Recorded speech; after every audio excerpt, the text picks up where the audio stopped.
ሰላም ጤና ይስጥልኝ በመላው ዓለም የምትገኙ የናስር ቤተሰቦች ዛሬ እስኪ ስለ ቲክቶከር ህያብ እናወራለን።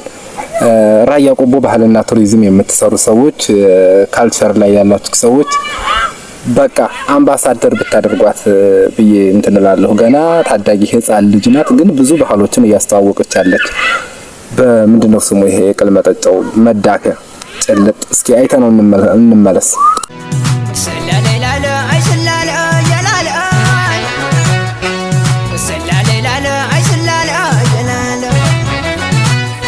ታችን የወሎ ራያ ልጆች ስለ ገበጣ ወይም ጡዝ ለሞለዱሽ ማኪንትሮሽ በሚባል በጢደር ጨዋታ እናውቃለን።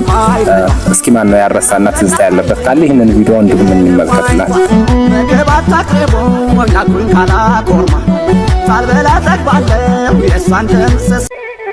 ያ የመኖሪያ ቤቶች ሳር ቤቶች ምቹ ቀዝቃዛ ለስልስ ያለ በወይራና በቡትኝ ጭስ ቤቱ ደስ በሚል አይነት መንፈስ ውስጥ የሚውል ነው። ቤቱ ደግሞ በጅብሰንና በቀለም ሳይሆን የሚዋበውና የሚለቀለቀው በእበት እንዲሁም ደግሞ የእንጨት አመር ተጨምሮ ካንድ ላይ ይለወስና ቀጠን ተደርጎ ግድግዳዎቹ ጭስ ያረፈባቸው ወይም ደግሞ ቶሃንና ቁንጫ ነገር እንዳያፈራ በሚል በእበቱ ይለቀልቅና አንድ ለውበትና ለጌጥም ሁለት ደግሞ ለተባይ መከላከያም የሚሆን ነው። እሱንም ደግሞ እንዲሁ ጭስ ቤት ላይ ነው ያው እንድነው ምጣዱን እየለቀለቀች ጭስ ቤትን እያዘጋጀች ታሳየናለች። እስኪ በአግራሞት ሁሉንም እንመልከተው።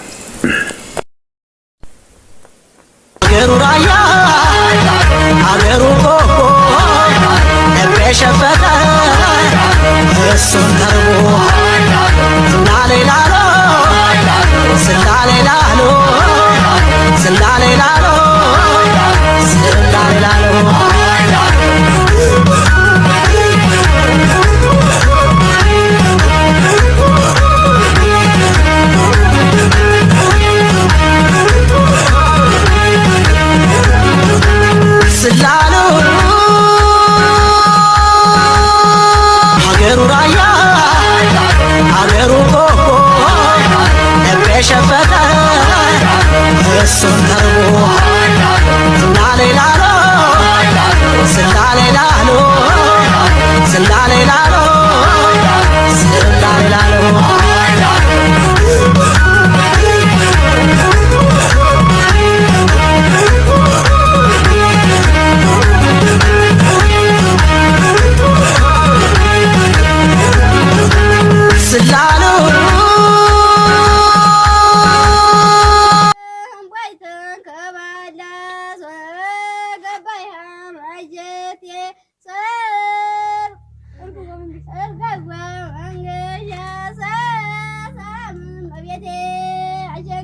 እንግዲህ በዛሬ ፕሮግራማችን ቆይታ ያደረግነው ስለ ቲክቶከር ስለ ታዋቂዋ የራያ ውብና ቆንጆ የባህል ፈርጦችን